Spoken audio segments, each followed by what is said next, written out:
Yeah, it's what the title says. I watched a movie a day for the past 4 years. Okay, kind of, not really. Technically, the past 3 years.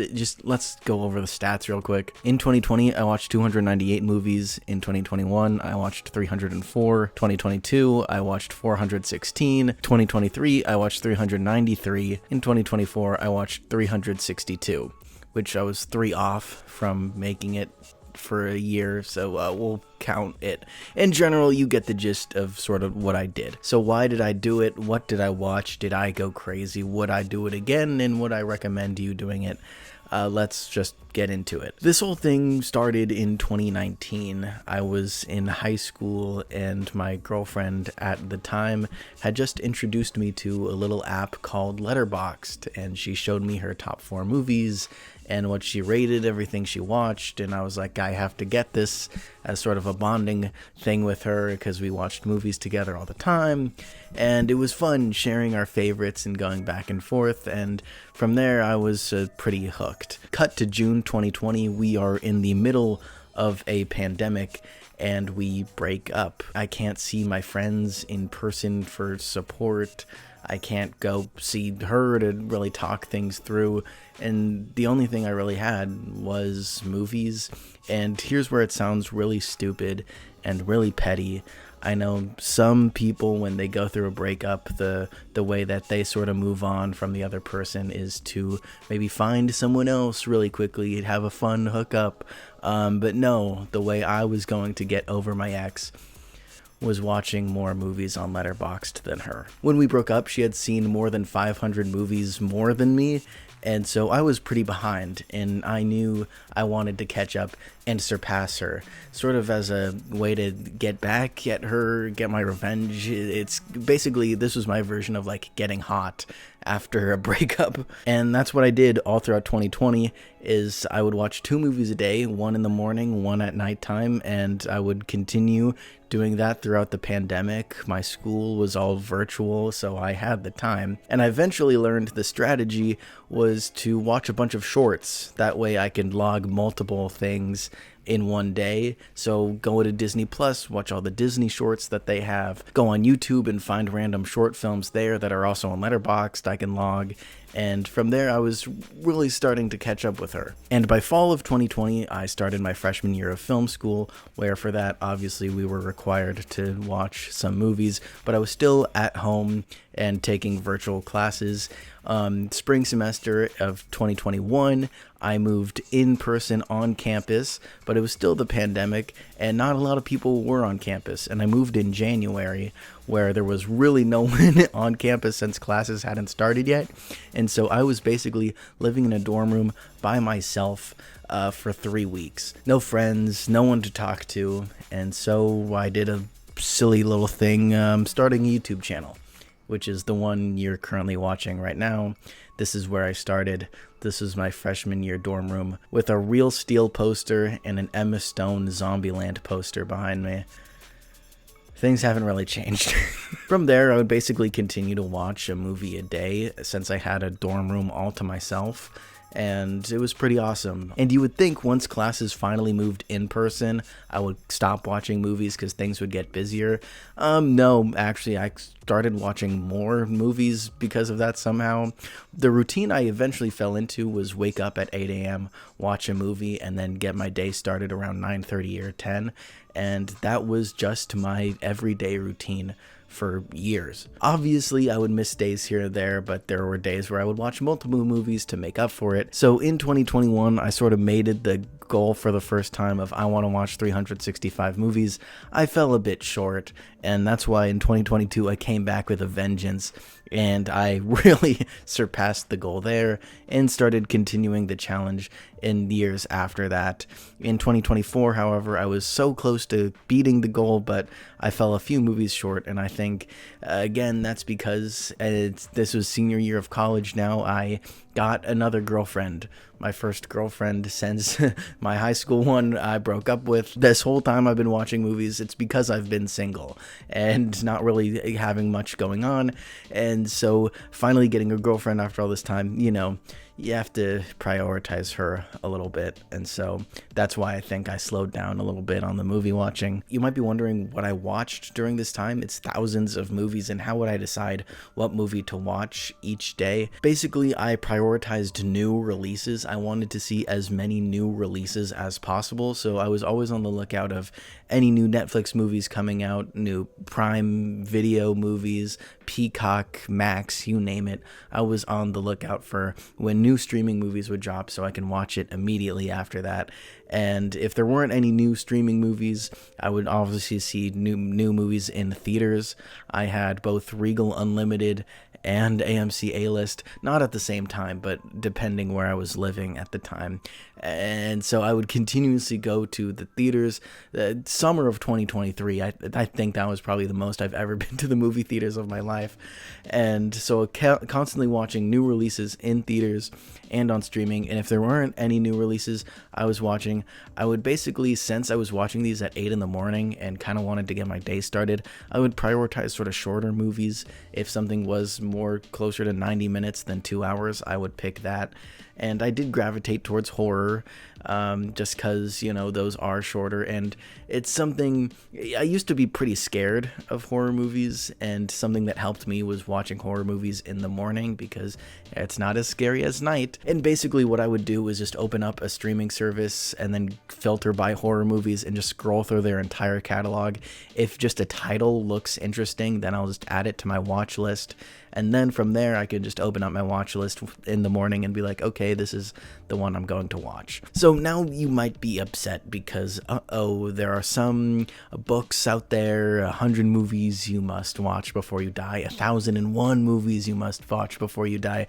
And no, I didn't watch those. I did not watch really any of the classics. I watched some of them, but not as much as I quote-unquote should have. And I talked about this in my other Letterboxd video I made 2 years ago now, which is crazy. But going to film school and wanting to work within the film industry, I just thought it would be more important for me to watch new releases over some of the classics. I know, which sounds kind of crazy, but hear me out on this. Basically, if I'm networking or at some event, who is it I'm more likely to run into?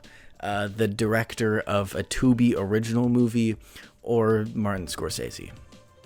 You tell me. I would watch all these indie movies direct to streaming, what some people might say quote-unquote slop.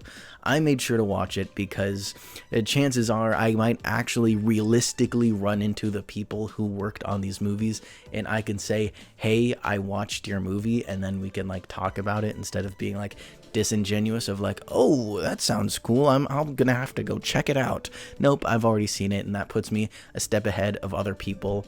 I did a coverage internship in college, which is basically working for a producer or production studio where you read a bunch of scripts that haven't been made yet, and you basically get to decide whether or not they should get made as a college kid, which is crazy. But part of that process is reading the whole script and then saying who you think would be a good fit for a director and who do you think would be a good fit for the cast.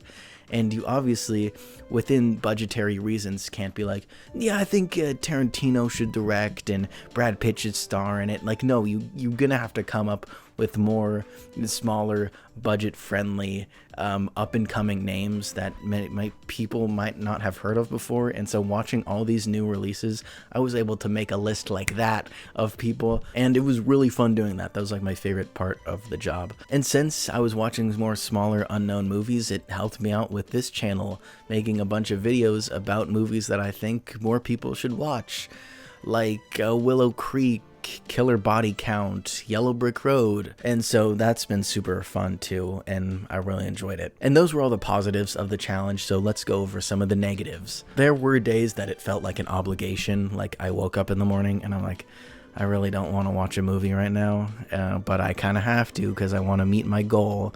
And so I would just throw something on that I didn't really care about, wasn't really interested in, and obviously after like 30 minutes I would get bored and like just start going on my phone or working on my computer sort of in the background. And yeah, those were the times I sort of regret it, because I could have just turned the movie off and spent time doing something else. And another thing about me is that I refuse to like not finish a movie. I will never like stop it halfway through and be like, I'm done, I give up. No, I'm going to finish it. So every single movie you see in these stats, I've watched all the way through. Maybe was I on my phone or computer sometimes? Sure.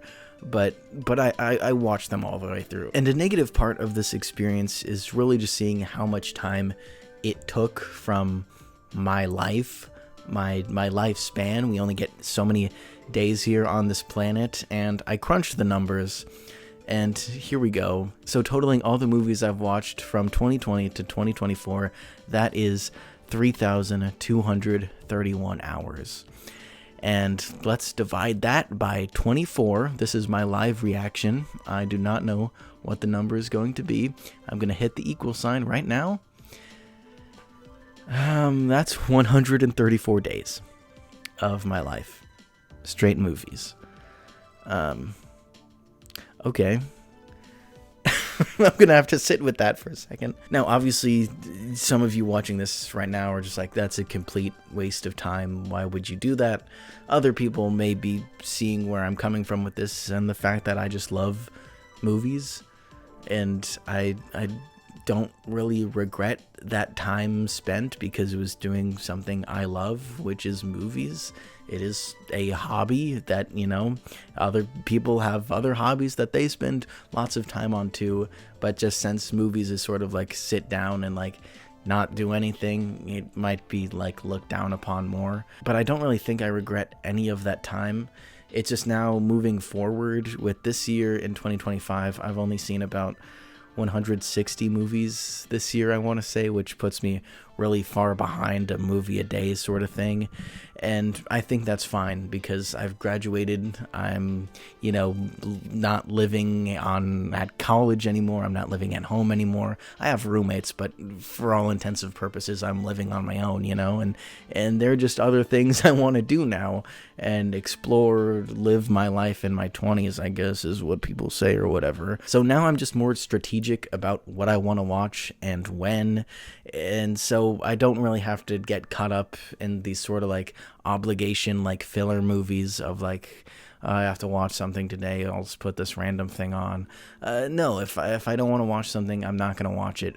And sort of the inspiration from this video is the straw that broke the camel's back was watching Woman in the Yard on Peacock. When it was in theaters, I was like tempted to maybe go see it, but I never did. And so then I recently saw it was on Peacock, and I was like, you know what, it's a horror movie that came out this year, it's new and fresh, I should check it out. But I really just wasn't in the mood for it, and I didn't really care for it while watching it. And sure, if I went back and looked at it, there's some cool camera techniques, and I wouldn't say it's like a completely bad movie by any means. I just wasn't in the mood to watch a movie, and I was just forcing myself to watch it, and I was like, I just did not have an enjoyable experience. But partially it was because it followed the Blumhouse formula, which I talk about in this video, so go check that out. My probably biggest regret with this whole thing is not being, I guess, adventurous enough. I did watch mostly American indie movies, and I wish, you know, I would watch more foreign movies. Shame on me, I know. I watched like a handful during this, but not nearly enough as you should. And sure, should I have seen some of the classics? Yeah. After watching over 1,000 movies the past 4 years, still have never seen The Godfather, never seen Seven Samurai, 8.5. I know, shame on me, but I've seen all these. Have you? No. So that's the one thing, if I could go back and change, that's what I would do. I don't really regret doing it. It's now a fun fact I can say in like job interviews and whatnot, and icebreakers of like, I've seen 4,000 movies. So that's cool. But the problem is really remembering all of them because of those sort of like filler movies that I wasn't really paying attention to. It's sort of, what's the point of watching a movie if you're just not going to remember it? And so for that reason, I thought it'd be fun to test myself if I actually remember the thousands of movies I've actually seen. So that's sort of the test of, was this worth it, is if I can remember any plot points that happen in any of these movies. So let's cut to that segment right now. Okay, I'm here on the couch, and I've watched over 1,700 movies in the past 4 years, and let's see if I can remember any of them. Aqua Slash is a horror movie where I think it came out 2021, and the big thing in that movie is there's like a giant blade at the end of a water slide where people go down and they get all chopped up, but it takes like the whole, like it's like 80 minutes long, and the blade is like in the last 5 minutes, and so you have to watch the entire movie to get to that ending point, and that's all I remember. Break. Break. That's just the name of the movie's Break 2019. Break. Is it, how is it spelled? Can I see a poster for it? Oh, yes. Okay, now that I've seen the poster. I was actually gonna think you might do a video on that, but then I never did. It's about these people who get stuck in a cable car on a snowy mountain, and then they need to find the way to get off. That was literally the whole fucking Yeah, so the poster was a giveaway. The layer. Yes, I watched it on Shudder. It's a Shudder original where, because it was directed by someone I like, or no, it was I think it was directed by the person who directed The Descent, and it's like takes Neil Marshall. Yes, Neil Marshall. These people, it's like takes place in Russia, and they have to. They find like some like kind of like portal to hell thing where like monsters spawn out of, I think. It says half human, half the hell beast. Okay. Half human, Close enough. Okay, the movie Lift. Yes, Lift. Lift is Lift the ski lift one? No. Oh. Oh no, Lift is, wait. You're gonna do like the one word one. Lift. Directed by F. Gary Gray. Yeah, sure, that helps. Can I see a poster? Oh, the Kevin Hart. This is a Kevin Hart Netflix movie. It's a Kevin Hart Netflix movie where he has to steal an NFT. It's a heist about an NFT. Here Are the Young Men. I know this one, but because I know I watched it for my Anya Taylor-Joy video, where I watched all the Anya Taylor-Joy movies, but I don't know a single thing that happens in this, and because I think part of it was like it's like a coming of age like slice of life thing where there is no plot. So there's a beach setting, and that's all I remember. The Strays. The Strays. I'm thinking of the Will Ferrell dog movie Strays, but The Strays. Would you like poster? Yes, please. Oh. Yes. It's sort of, I think it's like it's similar to The Strangers, where I think it's just these random people show up to someone's house. Or there's like a sibling dynamic. It's like a family. But I feel like an unexpected visitor comes and something bad happens. Is that close? Yeah, two strangers show up in their quaint suburban town. There we go. Hellhole? Hellhole? But that's just the same plot as the other one. Yeah, I could not. I mean, it just sounds like the other one. Whatever, the Russian one. Fracking crew uncovers a dormant monster inside section And then, soldier. okay, don't remember that one. Yellow Brick Road. That's the one I did. That's the video that has like 500,000 views. Yeah. Go watch it. Deep Throat? Oh yes. I watched this in the film festival I went to in Italy. It is basically a porno, and like part of the class was like writing a paper on like where is the line between like art and like porn, I guess. Basically, it's this woman who.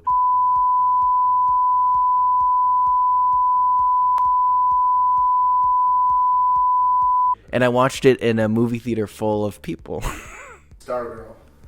Stargirl? I know it's like a CW superhero thing, but... Stargirl. Oh!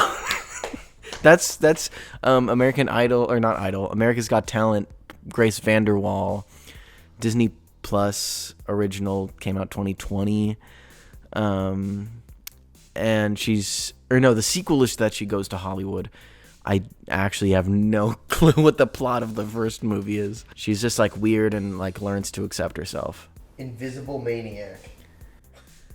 I know what the poster looks like because it's you can't forget that. Yeah, you can't forget that. But I think it's like this college professor who goes like crazy, somehow can turn himself invisible, is kind of like incel minded, and kills women. The Outwaters. Oh yes, this is found footage, sort of cosmic horror, or no, I get this confused with Horror in the High Desert. But the Outwaters, I know exactly what the poster looks like. But I think it's found footage about these guys who just go into the desert and then like something like really bad happens, but you don't see what the bad thing is happening. You just like basically hear their screams. This is a tornado of flesh, feverish tornado of flayed flesh and mind-boggling monstrosities. Probably that sounds right. Yeah, that was. I think I got a good amount of those and missed another good amount of those. So back to you. So in conclusion, would I recommend doing this? Maybe for 1 year, if you really want to, if you have the time, if you can sort of fall into a routine. I think college is the best time for this.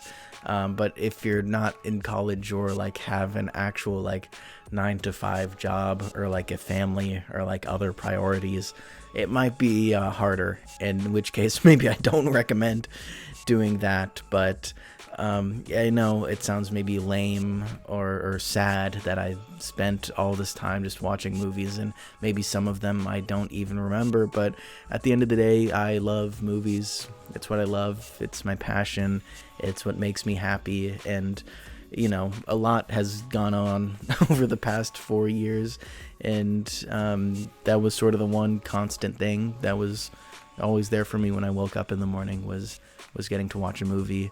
And it just brought me happiness, and getting to talk to other people about the movies that I watched, and watching all these new releases. When someone said, "Oh, have you seen the new Netflix movie?" I can say, "Yes, I did. Let's go talk about it." And it did bring me closer to other people in that way. So it's not like I was some antisocial like hermit. I still participated in extracurricular activities in college. I had a friend group. I was social and still had the time for all this. It didn't really take away from anything, I think. But now as I'm older and out of college, I think it might start taking away from stuff. So just be more strategic there. But yeah, I guess I'm sort of just in my feels right now because I just got back from a screening of Babylon, and that is the most like movie lovers kind of movie there is. And now I'm all giggly and smiley because of it. So I love movies. You probably do too. And chances are you probably like Letterboxd too, because oh my god, that rush of dopamine that hits when you log a movie, that's what kept me going. That's what I was addicted to. So if you like Letterboxd too, hey, I made some videos about Letterboxd in the past that you should go check out right now. Shredder. Oh yes. No, you keep picking ones I did videos on.